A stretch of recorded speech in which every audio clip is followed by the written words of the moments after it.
उसके जाते ही वो लोग भी कमरे से बाहर आ गए। खुली फिजा में आवाज साफ आ रही थी। मोहम्मद उमर ठीक कर रुक गया। शारक भाई, वो शारक की तरफ सरगोशियाना लहजे में बोला, सूरत खतरनाक हो गई है। खान अब्दुल कुद्दूस खान के आदमियों ने रास्ते को घेर लिया है और खान खुद मेगाफोन पर बुलबाज खान से मुतालबा कर रहा है कि हम लोगों को उसके हवाले कर दिया जाए। चलो बुलबाज खान से मालूम होगा कि किस्सा क्या है, शारिक ने जवाब दिया। वो तेजी से आगे बढ़ गए। लिबार्ट्री के सामने वाली तमाम बत्तियां बुझी हुई थी, तारीकी फैली हुई थी। वो लोग लिबार्ट्री वाले बरामदे में पहुंच गए। वहां एक आदमी खड़ा था, उन्हें अंदर ले गया।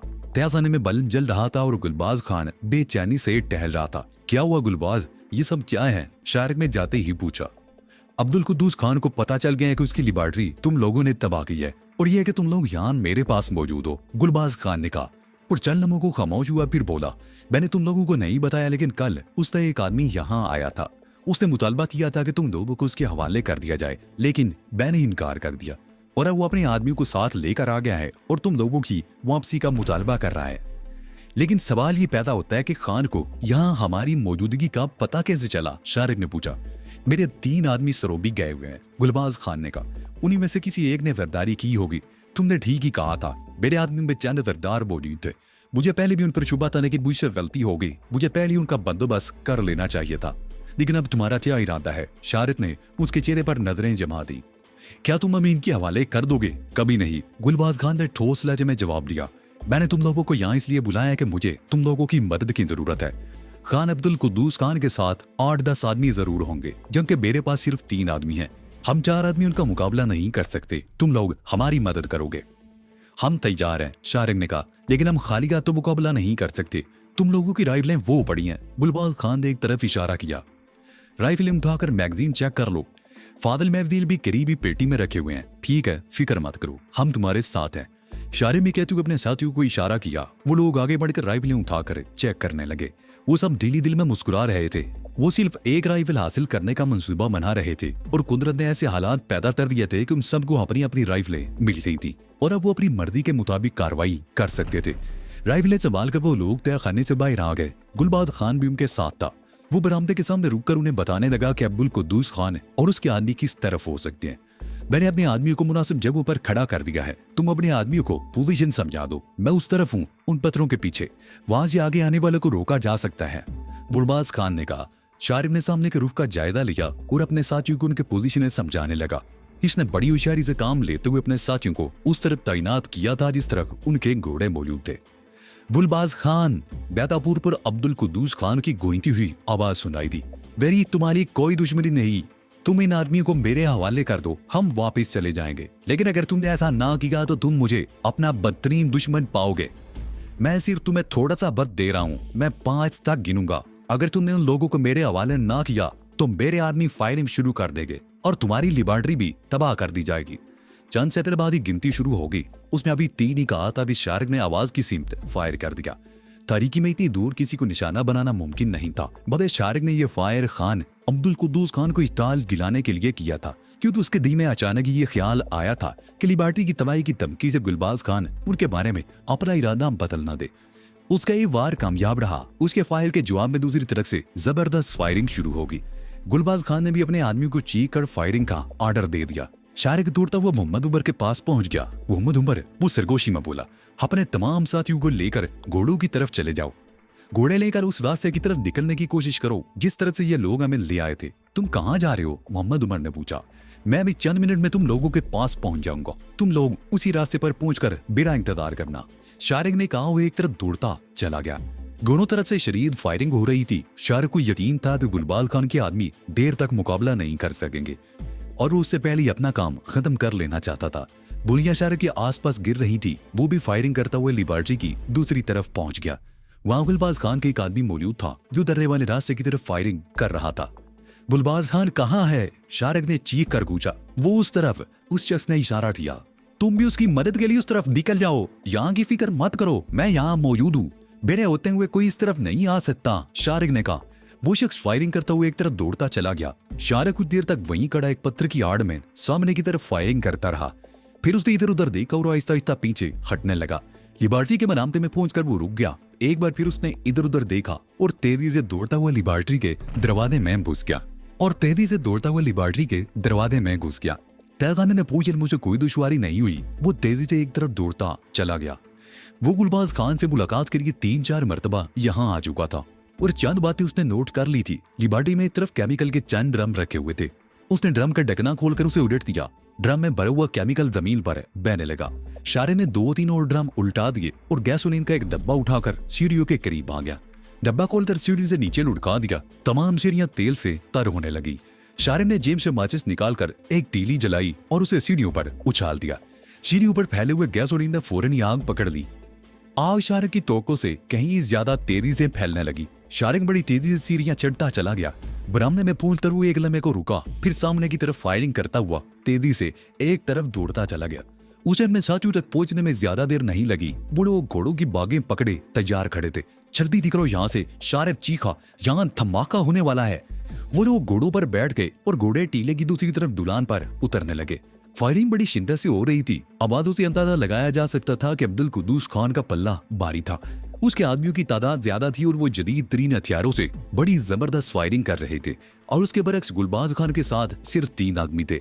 शारिक और उसके साथी वहां से तकरीबन 1 मील दूर निकल गए थे। फायरिंग की आवाजें अब भी आ रही थी और फिर एक जोरदार धमाका हुआ, जैसे कोई आतिशफशां फट पड़ा हो। उन्होंने मुड़कर देखा। ऊंचे नीचे पहाड़ों की वजह से वो जगह दिखाई नहीं दी थी, लेकिन उस तरफ सुर्खी दिखाई दे रही थी और छोटे छोटे धमाकों की आवाजें मुसलसल सुनाई दे रही थी। वो लोग ज्यादा देर वहां नहीं रुके। नौलखा और शाहपरी का ख्याल था कि कुछ देर रुककर आराम कर लिया जाए, लेकिन शारिक इसके हक में नहीं था। ये जगह उस लिबर्टी से ज्यादा दूर नहीं थी और ज्यादा देर यहाँ रुकना उनके लिए खतरनाक था। वो लोग रात भर चलते रहे। रात की तारीकी बतदरीज कम होने लगी। वो लोग एक जगह रुक गए। दाईं तरफ दशेम में वसी रेत वादी थी। दिन की रोशनी दिल से फैलना शुरू हो गई थी, लेकिन इस मुल्क के उजाले में भी दूर दूर तक देखा जा सकता था। दफतन समीना चीख उठी, शारद वो देख उस तरफ। उसने एक तरफ इशारा किया। वो सब उस तरफ देखने लगे। किसी गाड़ी के हेडलैम्प्स की रोशनियां थी। वो हालवर कुछ भारी ट्रक था, क्योंकि कुछ ही देर बाद वादी में इंजन की हल्की सी आवाज भी गूंजती सुनाई देने लगी। शायद उस तरफ कोई ट्रक के और हमारा नशे में उतरना खतरनाक भी हो सकता है, शारिक ने कहा। इस जगह रुकना भी मुनासिब नहीं होगा, मोहम्मद उमर बोला। मेरा ख्याल है हमें पहाड़ों के अंदर चले जाना चाहिए। ठीक कहते हो, चलो तुम आगे चलो, शारिक ने कहा। उन्होंने घोड़े मोड़ लिए और एक बार फिर पहाड़ों में दाखिल हो गए। तकरीबन 1 घंटा चलते रहने के बाद वो एक तनसी सुरंग से गुजरते हुए एक निस्बतन कुशादा जगह पर पहुंच गए। चारों तरफ चट्टानें थी, जिनके दरमियान तकरीबन 200 मुरब्बा फुट की जगह होगी। उस तरफ आमदोरफ्त के लिए वही सुरंग का रास्ता था। इसके अलावा हर तरफ उमूदी चट्टानें थी। अलबत्ता एक तरफ एक तनसी दरार थी। वो दरार इस कदर तन थी कि सिर्फ एक घोड़ा गुजर सकता था। तुम लोग यहीं रुको, मैं आगे जाकर देखता हूँ, शारिक कहते हुए घोड़े से उतरकर उस दरार में दाखिल हो गया। 20-25 फुट के बाद वो दरार दाईं तरफ मुड़ गई। उससे आगे कुशादा गार थी। इस वक्त दिन की रोशनी पूरी तरह फैल चुकी थी। शारिक इधर उधर देखता हुआ उस गार में दाखिल हो गया। गार काफी कुशादा थी और तकरीबन 20 गज आगे जाकर दाईं तरफ मुड़ गई थी। रार का मोड़ घूमते शारिक एक झटके से रुक गया। उसे अपनी आंखों पर यकीन नहीं आ रहा था। रार में असले के अंबार लगे हुए थे। वो अपनी जगह पर बेइस हरकत पड़ा फटी फटी सी नजरों से उस असले के अंबार को देखता रहा और फिर दफदन वो जैसे होश में आ गया। यहाँ असले के अंबार लगे हुए थे, इनकी हिफाजत के लिए भी यकीनन कोई ना कोई मौजूद होगा। ये ख्याल आते उसने एकदम राइफल तान ली। चंद में इधर उधर देखता रहा, फिर मोहताज अंदाज में उल्टे कदमों पीछे हटने लगा। पिछला मोड़ घूमते उसे कदमों की आहट सुनाई दी और वो बड़ी तेजी से घूम गया। उसके साथ ही उसके मुंह से गहरा सांस निकल गया। वो शाहपरी और मोहम्मद उमर थे। क्या बात है, तुम इस कदर बदहवास क्यों हो और ये राइफल क्यों तान रखी है? शाहपरी ने पूछा। शारिद ने ऊँटों पर उंगली रखी। इस कार में कोई मौजूद है। शाहपरी और मोहम्मद उमर भी होशियार हो गए। उन्होंने भी अपनी राइफल सीधी कर ली। वो तीनों उस रंग की दीवार की आड़ में खड़े हो गए। कई मिनट गुजर गए। गार के अंदर से कोई आवाज सुनाई नहीं थी। शारिद ने पत्थरों उठाकर अंदर की तरफ उछाल दिया। पत्थर गिरने की आवाज सुनाई दी, लेकिन उसके जवाब में खामोशी ही रही। शारिद ने दूसरा पत्थर उछाल दिया। इस मरतबे में कोई रद्द अमल सामने नहीं आया। क्या किस्सा है? तुम्हें किस बात का शुबा है? शाहपरी ने शारिद की तरफ झुकते हुए सरगोशी की। इस गार के अंदर असले के अंबार लगे हुए हैं और मुझे यकीन है कि इनकी हिफाजत के लिए भी कोई ना कोई मौजूद होगा। शारिक ने भी सरगोशी में जवाब दिया। अगर कोई मौजूद हो तो उसे अब तक सामने आ जाना चाहिए था। शाहपरी ने कहते हुए निस्बतन एक बड़ा पत्थर उठाकर गार के अंदर उछाल दिया। इस मर्तबा पत्थर गिरने के बाद कुछ दूर तक लुढ़कता चला गया। पत्थर रुकने के बाद खामोशी छा गई। इस मर्तबा भी कोई रद्द अमल सामने नहीं आया।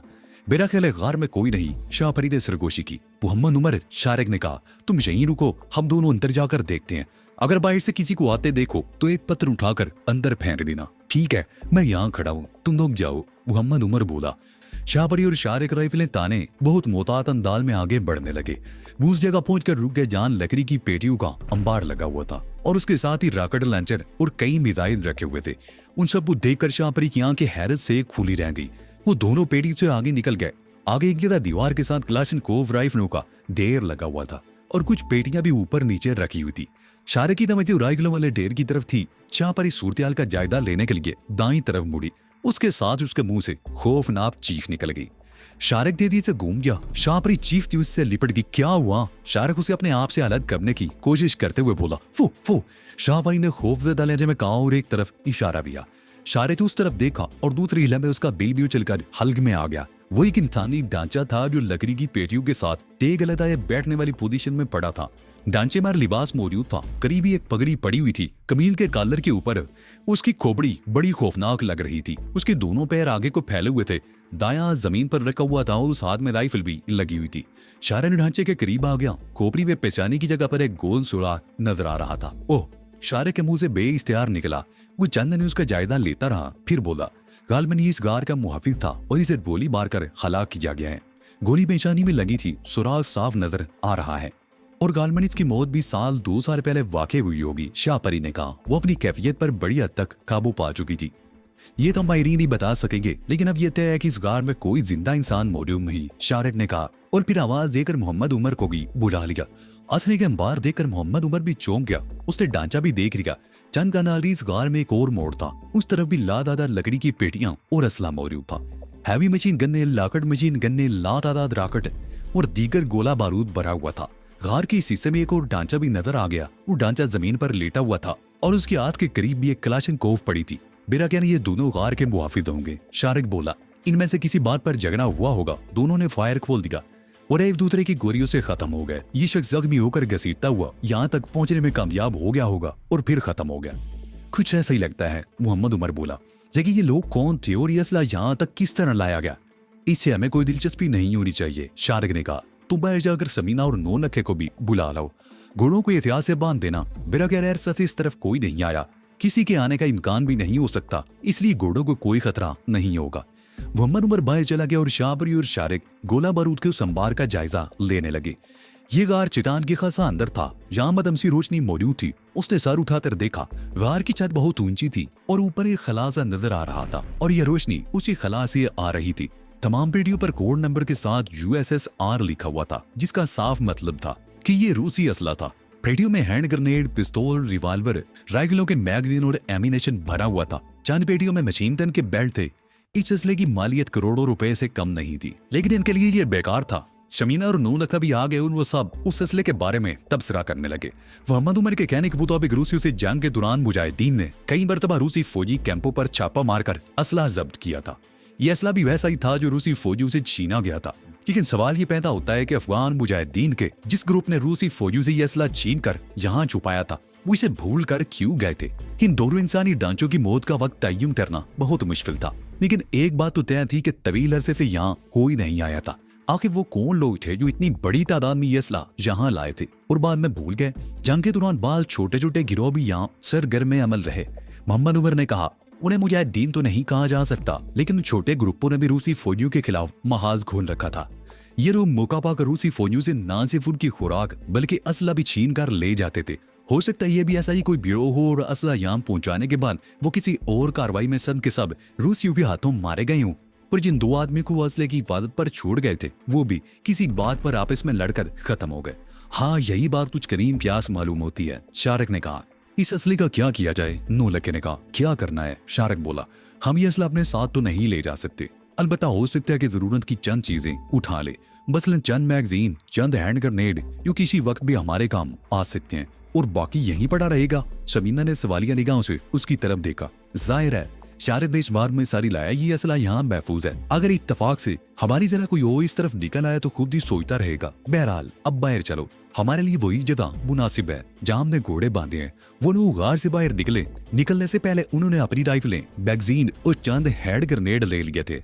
वो उसी जगह आगे जहाँ उनके घोड़े बंधे हुए थे। चारों तरफ अमूदी चट्टानें थी। एक तरफ वो दरार थी जो गार तक चली गई थी। और दूसरी तरफ वो तंगसरा था जिसके माल सुरंग थी। इस तरह ये जगह हर लिहाज से महफूज थी और शारद सोच रहा था कि असले का जखीरा करने वालों ने इस जगह का इंतखाब बहुत सोच समझ कर किया होगा। यहाँ इस गोरे बारूद को कोई खतरा नहीं था।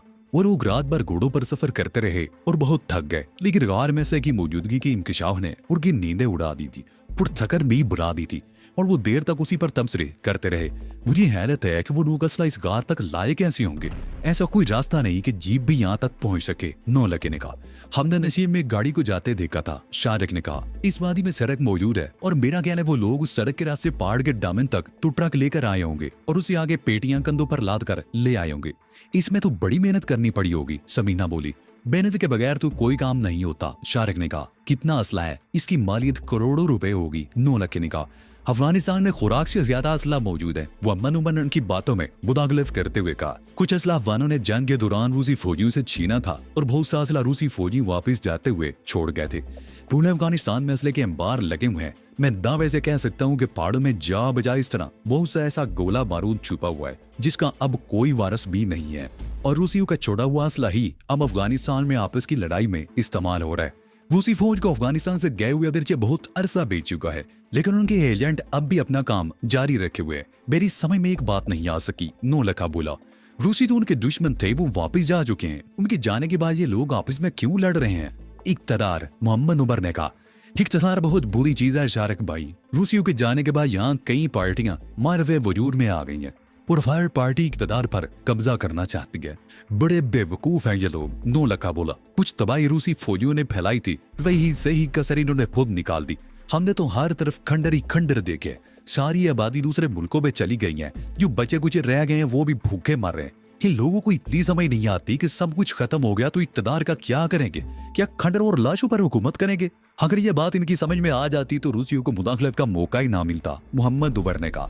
अफगानिस्तान की तारीफ देख रहो, यहाँ शुरू ही से ये सब कुछ होता रहा है। हमेशा इन्होंने गैरों को हमले की दावत दी। अफगानिस्तान हमेशा बैरूनी हमलावरों की आमाजगाह बना रहा है और आज भी सब कुछ हो रहा है। इन्होंने खुद भी अपने मुल्क को जहन्नुम बना रखा है और दूसरों को क्या इल्जाम दिया जाए, शमीना ने मुदाखलत करते हुए कहा। और बदकिस्मती से हम भी उस जहन्नुम में फंस गए। निकलना चाहते हैं लेकिन रास्ता ही नहीं मिल रहा, नौलखा बोला।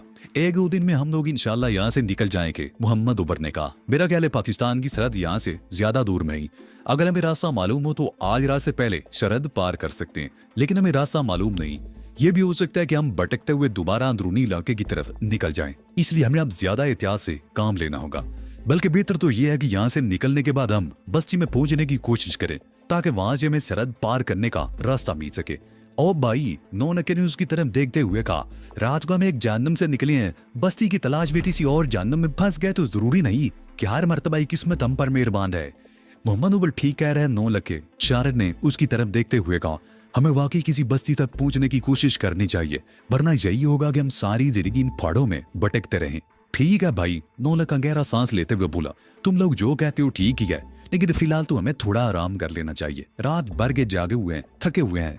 हाँ, इस बात पर हम तुमसे मुत्तफिक हैं, मोहम्मद उमर ने कहा। यह जगह महफूज है, लेकिन एक आदमी को जागना पड़ेगा। तुम लोग सो जाओ, मैं जाग रहा हूँ, शारिक ने कहा। तुम लोगों के जाने के बाद मैं भी थोड़ी देर आराम कर लूंगा। उसने गर्दन घुमाकर देखा तो उसके मुंह पर खफीफ सी मुस्कुराहट आ गई। शाहपरी चट्टान की दीवार के साथ आड़ी तिरछी पड़ी सो रही थी। समीना भी अपनी जगह सूट कर उसके करीब जाकर लेट गई। मोहम्मद उमर और नौलखा भी दीवार से टेक लगाकर नीम दराज हो गए। शारिक ने राइफल कंधे पर लटका ली और उठकर टहलता हुआ सुरंग वाले रास्ते की तरफ आ गया। वो इधर उधर देखता हुआ सुरंग में दाखिल हो गया। 5-10 मिनट बाद वो सुरंग के दूसरे दाने पर खड़ा इधर उधर देख रहा था। शारिक के ख्याल में ये महफूज तरीन जगह थी। असरे वाले गार तक पहुंचने के लिए यही एक वाहिद रास्ता था। उस रास्ते पर खड़ा हुआ सिर्फ एक आदमी पूरी फौज को रोक सकता था।